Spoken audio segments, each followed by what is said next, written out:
ആകാശവാണി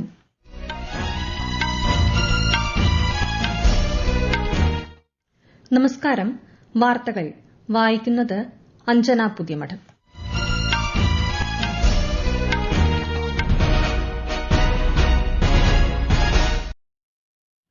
പ്രധാന വാർത്തകൾ. ഇസ്രായേൽ സന്ദർശിക്കുന്ന പ്രധാനമന്ത്രി നരേന്ദ്രമോദി ഇന്ന് ഇസ്രായേൽ പ്രധാനമന്ത്രി ബെന്യാമിൻ നെതന്യാഹുവുമായി ചർച്ച നടത്തും. നിരവധി കരാറുകളിൽ ഇസ്രായേലും ഇന്ത്യയും ഒപ്പുവയ്ക്കും. 10 സംസ്ഥാനങ്ങളിലെ 37 രാജ്യസഭാ സീറ്റുകളിലേക്ക് കേന്ദ്ര തെരഞ്ഞെടുപ്പ് കമ്മീഷൻ തെരഞ്ഞെടുപ്പ് വിജ്ഞാപനം പുറപ്പെടുവിച്ചു. 4 ദിവസത്തെ ഇന്ത്യാ സന്ദർശനത്തിനായി കാനഡ പ്രധാനമന്ത്രി മാർക്ക് കാർണി നാളെ മുംബൈയിലെത്തും. നിയമസഭാ തെരഞ്ഞെടുപ്പിനുള്ള ഒരുക്കങ്ങൾ അവലോകനം ചെയ്യുന്നതിനായി കേന്ദ്ര തെരഞ്ഞെടുപ്പ് കമ്മീഷൻ ഇന്ന് തമിഴ്നാട്ടിലെത്തും. UN മനുഷ്യാവകാശ കൌൺസിൽ യോഗത്തിൽ പാകിസ്ഥാന് ഇന്ത്യയുടെ രൂക്ഷ വിമർശനം. പുരുഷ ട്വന്റി ലോകകപ്പ് ക്രിക്കറ്റിൽ ഇന്ത്യ ഇന്ന് സിംബാബ്വെയെ നേരിടും. വാർത്തകൾ വിശദമായി. ഇസ്രായേൽ സന്ദർശിക്കുന്ന പ്രധാനമന്ത്രി നരേന്ദ്രമോദി ഇന്ന് ഇസ്രായേൽ പ്രധാനമന്ത്രി ബെന്യാമിൻ നെതന്യാഹുവിനൊപ്പം ജർമ്മനിയുടെ കൂട്ടക്കൊലയ്ക്കിരയായ ജൂതന്മാരുടെ സ്മാരകമായ യാദ് വാഷീം സന്ദർശിക്കും. മരിച്ചവർക്ക് പ്രധാനമന്ത്രി ആദരാഞ്ജലി അർപ്പിക്കുകയും പ്രാർത്ഥനാ ചടങ്ങിൽ പങ്കെടുക്കുകയും ചെയ്യും. പിന്നീട് ഇരുവരും വിപുലമായ ചർച്ച നടത്തും. സാമ്പത്തിക, സുരക്ഷ, നയതന്ത്ര മേഖലകളിൽ ഇസ്രായേലും ഇന്ത്യയും തമ്മിൽ നിരവധി കരാറുകളിൽ ഒപ്പുവയ്ക്കും. തുടർന്ന് ഇരു പ്രധാനമന്ത്രിമാരും സംയുക്ത പ്രസ്താവന നടത്തും. സന്ദർശനത്തിന്റെ അവസാന ഘട്ടത്തിൽ ഇന്ത്യൻ വംശജരായ ജൂത സമൂഹവുമായും പ്രധാനമന്ത്രി സംവദിക്കും. ഇന്നലെ ഇസ്രായേലിലെത്തിയ പ്രധാനമന്ത്രിക്ക് ഊഷ്മള സ്വീകരണമാണ് സർക്കാർ നൽകിയത്. ഇസ്രായേൽ പാർലമെന്റായ നെസറ്റിനെയും അദ്ദേഹം അഭിസംബോധന ചെയ്തു. ഭീകരതയ്ക്കെതിരായ പോരാട്ടത്തിൽ ഇന്ത്യ ഇസ്രായേലിനൊപ്പം ഉറച്ചു നിൽക്കുമെന്ന് ശ്രീ നരേന്ദ്രമോദി പറഞ്ഞു. No cause can justify the murder of civilians. Nothing can justify terrorism. India has also endured the pain of terrorism for a long time.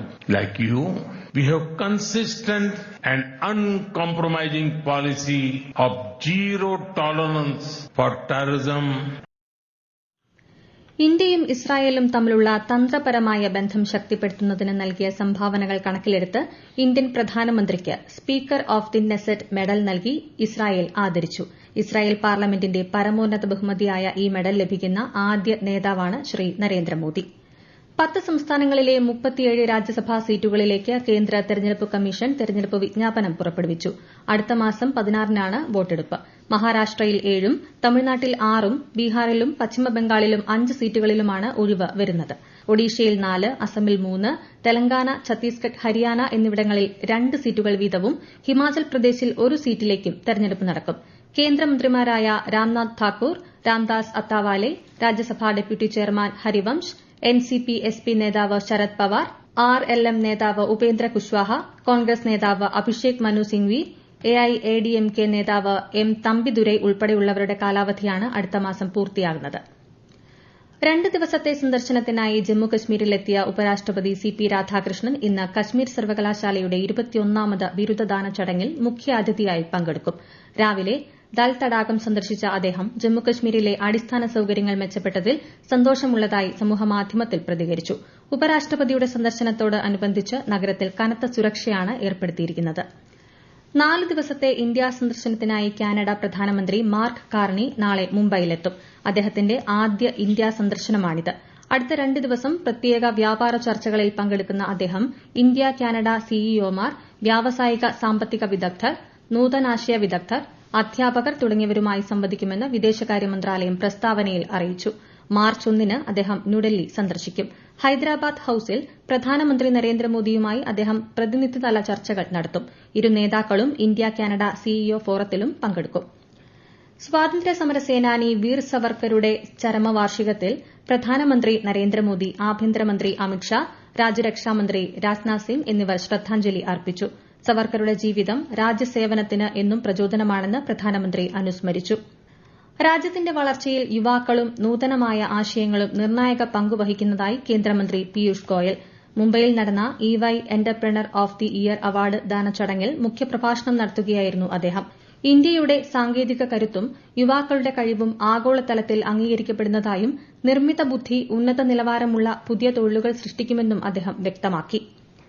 Tamil Nadu നിയമസഭാ തെരഞ്ഞെടുപ്പിനുള്ള ഒരുക്കങ്ങൾ അവലോകനം ചെയ്യുന്നതിനായി മുഖ്യ തെരഞ്ഞെടുപ്പ് കമ്മീഷണർ ഗ്യാനേഷ് കുമാറും കമ്മീഷണർമാരായ സുഖ്ബീർ സിംഗ് സന്ധുവും വിവേക് ജോഷിയും ഇന്ന് ചെന്നൈയിലെത്തും 2 ദിവസത്തെ സന്ദർശനത്തിനായി എത്തുന്ന സംഘം ജില്ലാ കളക്ടർമാരുമായും പോലീസ് ഉദ്യോഗസ്ഥരുമായും രാഷ്ട്രീയ പാർട്ടികളുടെ പ്രതിനിധികളുമായും കൂടിക്കാഴ്ച നടത്തും. തെരഞ്ഞെടുപ്പ് കമ്മീഷൻ നേരത്തെ പുതുച്ചേരി സന്ദർശിച്ചിരുന്നു. പുതുച്ചേരി നിയമസഭാ തെരഞ്ഞെടുപ്പിൽ വോട്ടർമാരെ സ്വാധീനിക്കുന്നത് തടയാൻ തെരഞ്ഞെടുപ്പ് കമ്മീഷൻ കർശന നടപടി സ്വീകരിക്കുമെന്ന് ശ്രീ ഗ്യാനേഷ് കുമാർ അറിയിച്ചു. സംസ്ഥാനത്ത് ഈ വർഷം ജനുവരി 1 18 വയസ്സ് പൂർത്തിയായി തീവ്ര വോട്ടർ പട്ടിക പരിഷ്കരണ സമയത്ത് പേര് ചേർക്കാൻ സാധിക്കാത്തവർക്ക് പട്ടികയിൽ പേര് ചേർക്കാൻ അവസരം. voters.eci.gov.in എന്ന വെബ്സൈറ്റിലൂടെയോ ECI നെറ്റ് മൊബൈൽ ആപ്പ് വഴിയോ ബന്ധപ്പെട്ട ബൂത്ത് ലെവൽ ഓഫീസർ വഴിയോ അപേക്ഷിക്കാം.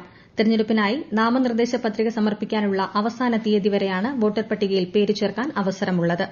ഈ വാർത്തകൾ ആകാശവാണിയിൽ നിന്ന്. ആകാശവാണി വാർത്തകളും വാർത്താധിഷ്ഠിത പരിപാടികളും All India Radio News Thiruvananthapuram YouTube ചാനലിലും All India Radio News Thiruvananthapuram Facebook പേജിലും AR News_ തിരുവനന്തപുരം ഇൻസ്റ്റഗ്രാം അക്കൌണ്ടിലും AR News_TVM X ഹാൻഡിലും ലഭ്യമാണ്. ജനീവയിൽ നടക്കുന്ന UN മനുഷ്യാവകാശ കൌൺസിലിന്റെ 61ാമത് സെഷനിൽ പാകിസ്ഥാനെ നിശിതമായി വിമർശിച്ച് ഇന്ത്യ. ജമ്മുകശ്മീരിന്റെ വികസനം പാകിസ്ഥാന്റെ സാമ്പത്തിക രംഗത്തെ സാരമായി ബാധിക്കുമെന്ന തരത്തിൽ ഇസ്ലാമാബാദ് പ്രചരിപ്പിക്കുന്നതായി ഇന്ത്യ ആരോപിച്ചു. ഇന്നലെ നടന്ന ഉന്നതതല യോഗത്തിൽ പാകിസ്ഥാന്റെയും ഓർഗനൈസേഷൻ ഓഫ് ഇസ്ലാമിക് കോപ്പറേഷന്റെയും ആരോപണങ്ങളെ ഇന്ത്യയുടെ പ്രതിനിധി അനുപമ സിംഗ് തള്ളുകയായിരുന്നു. ഇൻസ്റ്റാഗ്രാമിൽ 100 മില്യൺ ഫോളോവേഴ്സ് പിന്നിട്ട് പ്രധാനമന്ത്രി നരേന്ദ്രമോദി. ഇൻസ്റ്റാഗ്രാമിൽ ഈ നേട്ടം കൈവരിക്കുന്ന ആദ്യത്തെ ലോക നേതാവും രാഷ്ട്രീയക്കാരനുമാണ് അദ്ദേഹം. 5 പ്രധാന ലോക നേതാക്കളുടെ ആകെ ഫോളോവേഴ്സിന്റെ എണ്ണം പ്രധാനമന്ത്രി നരേന്ദ്രമോദിയുടെ വ്യക്തിഗത ഫോളോവേഴ്സിന്റെ എണ്ണത്തേക്കാൾ കുറവാണ്.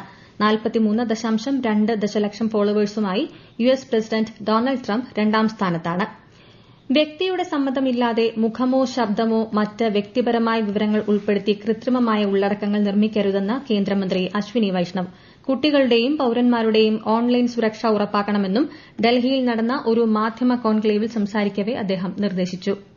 Platforms must take the responsibility for the content that is hosted by them. The online safety of children, the online safety of all citizens is a responsibility of the platforms.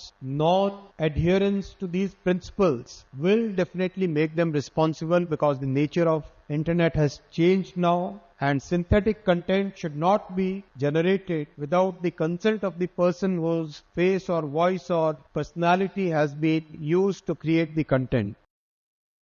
ICC പുരുഷ 2020 ലോകകപ്പ് ക്രിക്കറ്റിലെ super 8 group 1 മത്സരത്തിൽ India ഇന്ന് സിംബാബ്വെയെ നേരിടും. വൈകുന്നേരം 7 മണിക്ക് ചെന്നൈയിലാണ് മത്സരം. സെമിയിൽ പ്രവേശിക്കാൻ ഇനിയുള്ള 2 മത്സരങ്ങളും ജയിക്കേണ്ടത് ഇന്ത്യയ്ക്ക് അനിവാര്യമാണ്. ഇന്ന് ഉച്ചയ്ക്ക് 3 മണിക്ക് അഹമ്മദാബാദിൽ നടക്കുന്ന ഗ്രൂപ്പ് 1ലെ മറ്റൊരു മത്സരത്തിൽ വെസ്റ്റ് ഇൻഡീസ് ദക്ഷിണാഫ്രിക്കയെ നേരിടും. ISL ഫുട്ബോളിൽ ഇന്ന് FC Goa sporting club Delhi പോരാട്ടം. വൈകുന്നേരം 7:30 ഗോവയിലാണ് മത്സരം. കർണാടകയിലെ ശിവമോഗയിൽ പുതുതായി സ്ഥാപിച്ച 10 കിലോവാട്ട് FM ട്രാൻസ്മിറ്റർ സ്റ്റേഷൻ കേന്ദ്ര സഹമന്ത്രി എൽ മുരുകൻ ഇന്ന് ഉദ്ഘാടനം ചെയ്യും. 101.4 മെഗാഹെർട്സിൽ പ്രവർത്തിക്കുന്ന ഈ കേന്ദ്രം ആകാശവാണി ഭദ്രാവതി സ്റ്റേഷന്റെ പ്രക്ഷേപണം ശിവമോഗയിലും മറ്റ് സമീപ ജില്ലകളിലും ലഭ്യമാക്കും. രാജ്യത്തെ ഓഹരി വിപണികളിൽ നഷ്ടം. സെൻസെക്സ് 61 പോയിന്റ് താഴ്ന്ന് 82,215ലും നിഫ്റ്റി 27 പോയിന്റ് കുറഞ്ഞ് 25,456ലും വ്യാപാരം തുടരുന്നു. സ്വർണ്ണവില കുറഞ്ഞു. പവന് 160 രൂപ കുറഞ്ഞ് 1,18,560 രൂപയും ഗ്രാമിന് 14,820 രൂപയുമാണ് ഇന്നത്തെ വില. ഛത്തീസ്ഗഡിലെ ബിജാപൂർ ജില്ലയിൽ സുരക്ഷാ സേനയുമായുണ്ടായ ഏറ്റുമുട്ടലിൽ 2 മാവോയിസ്റ്റുകൾ കൊല്ലപ്പെട്ടു. ബിജാപൂരിലെ ഇന്ദ്രാവതി നദീതീരത്തിന് സമീപം മാവോയിസ്റ്റ് സാന്നിധ്യമുണ്ടെന്ന രഹസ്യവിവരത്തെ തുടർന്ന് സംയുക്ത സൈന്യം നടത്തിയ തെരച്ചിലിനിടെയാണ് ആക്രമണം. സംഭവസ്ഥലത്ത് നിന്ന് റൈഫിളുകളും ആയുധങ്ങളും വെടിക്കോപ്പുകളും കണ്ടെടുത്തിട്ടുണ്ട്. പ്രധാന വാർത്തകൾ വീണ്ടും. ഇസ്രായേൽ സന്ദർശിക്കുന്ന പ്രധാനമന്ത്രി നരേന്ദ്രമോദി ഇന്ന് ഇസ്രായേൽ പ്രധാനമന്ത്രി ബെന്യാമിൻ നെതന്യാഹുവുമായി ചർച്ച നടത്തും. നിരവധി കരാറുകളിൽ ഇസ്രായേലും ഇന്ത്യയും ഒപ്പുവയ്ക്കും. 10 സംസ്ഥാനങ്ങളിലെ 37 രാജ്യസഭാ സീറ്റുകളിലേക്ക് കേന്ദ്ര തെരഞ്ഞെടുപ്പ് കമ്മീഷൻ തെരഞ്ഞെടുപ്പ് വിജ്ഞാപനം പുറപ്പെടുവിച്ചു. 4 ദിവസത്തെ ഇന്ത്യാ സന്ദർശനത്തിനായി കാനഡ പ്രധാനമന്ത്രി മാർക്ക് കാർണി നാളെ മുംബൈയിലെത്തും. നിയമസഭാ തെരഞ്ഞെടുപ്പിനുള്ള ഒരുക്കങ്ങൾ അവലോകനം ചെയ്യുന്നതിനായി കേന്ദ്ര തെരഞ്ഞെടുപ്പ് കമ്മീഷൻ ഇന്ന് തമിഴ്നാട്ടിലെത്തും. UN മനുഷ്യാവകാശ കൌൺസിൽ യോഗത്തിൽ പാകിസ്ഥാന് ഇന്ത്യയുടെ രൂക്ഷ വിമർശനം. പുരുഷ 2020 ലോകകപ്പ് ക്രിക്കറ്റിൽ ഇന്ത്യ ഇന്ന് സിംബാബ്വെയെ നേരിടും. വാർത്തകൾ കഴിഞ്ഞു. അടുത്ത വാർത്താ പ്രക്ഷേപണം വൈകിട്ട് 3 മണിക്ക്.